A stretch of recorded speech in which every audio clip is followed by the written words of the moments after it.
महाभारत की गाथा केवल युद्ध की कहानी नहीं है, बल्कि इसमें ऐसे अनेक पात्र हैं जो अपने कर्म, त्याग और आदर्शों से आज भी लोगों के जीवन को प्रेरणा देते हैं।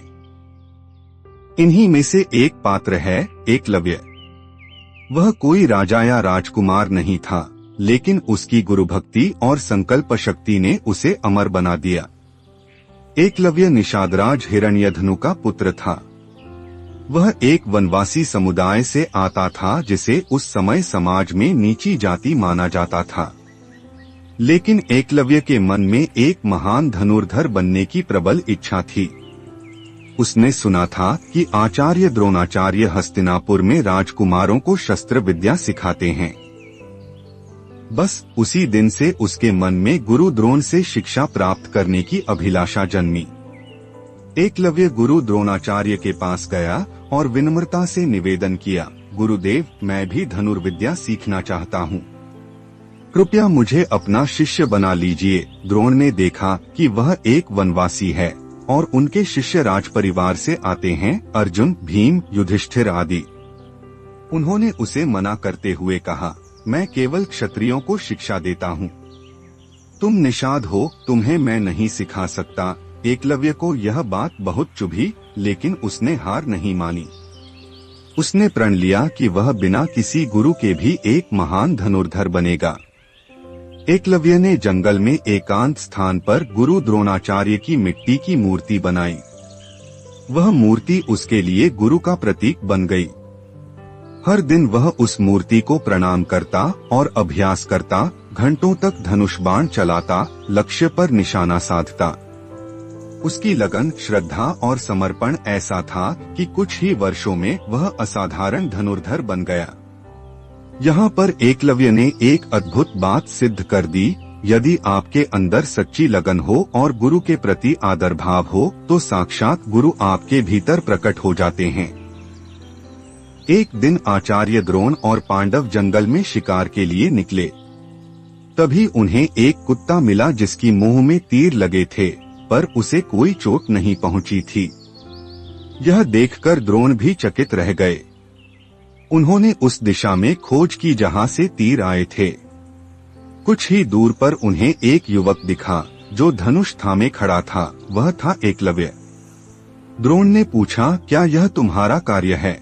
एकलव्य ने विनम्रता से उत्तर दिया, हाँ गुरुदेव, वह कुत्ता बहुत भौंक रहा था जिससे अभ्यास में बाधा आ रही थी, इसलिए मैंने उसके मुंह में तीर मारे। द्रोण यह सुनकर स्तब्ध रह गए।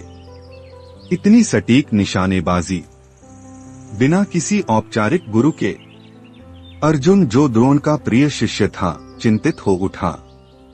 उसने गुरु द्रोण को वचन याद दिलाया, आपने कहा था कि मुझसे श्रेष्ठ धनुर्धर कोई नहीं होगा, लेकिन यह तो मुझसे कहीं आगे है। द्रोणाचार्य ने एकलव्य से पूछा, तुमने मुझे गुरु मानकर अभ्यास किया है? एकलव्य बोला, हाँ गुरुदेव, मैंने आपकी मूर्ति बनाकर अभ्यास किया है। आप ही मेरे गुरु हैं। अब द्रोण धर्म संकट में पड़ गए। उन्होंने अर्जुन को श्रेष्ठ धनुर्धर बनाने का वचन दिया था और एकलव्य की प्रतिभा उस वचन के लिए खतरा बन रही थी। तब उन्होंने एकलव्य से गुरु दक्षिणा मांग ली। यदि तुम मुझे अपना गुरु मानते हो तो मुझे दक्षिणा दो, मुझे तुम्हारा दाहिना अंगूठा चाहिए। यह सुनकर एक क्षण को एकलव्य स्तब्ध रह गया, लेकिन उसने बिना किसी प्रश्न या विरोध के अपना दाहिना अंगूठा काटकर गुरु के चरणों में अर्पित कर दिया। एकलव्य जानता था कि अंगूठे के बिना उसकी धनुर्विद्या अधूरी हो जाएगी।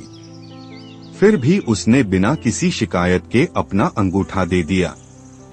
उसने यह नहीं कहा कि मैं तो अब कभी धनुर्धर नहीं बन पाऊंगा। उसके लिए गुरु का आदेश सर्वोपरि था।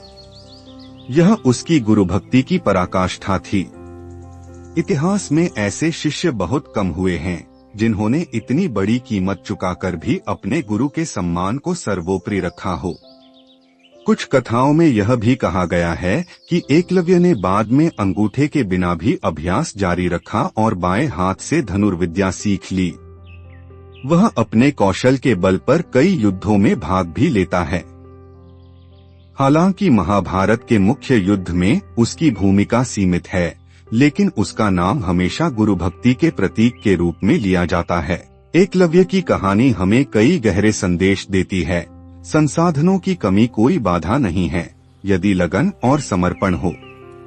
गुरु का आदर केवल शिक्षा लेने से नहीं होता, बल्कि उस आदर को निभाने से होता है। त्याग ही सच्ची भक्ति का प्रमाण है। एकलव्य ने अपना सर्वस्व त्याग कर भी गुरु के वचन की रक्षा की। प्रतिभा जाति या पृष्ठभूमि से नहीं मापी जा सकती, वनवासी होकर भी वह महान योद्धा बना। एकलव्य केवल एक पात्र नहीं है, वह एक प्रतीक है, समर्पण, संघर्ष, स्वाभिमान और गुरु के प्रति सच्ची निष्ठा का। आज के युग में जहां लोग जल्दी सफलता और सुविधाएं चाहते हैं, वहां एकलव्य की कहानी यह सिखाती है कि सच्ची श्रद्धा और अथक प्रयास से कोई भी लक्ष्य असंभव नहीं।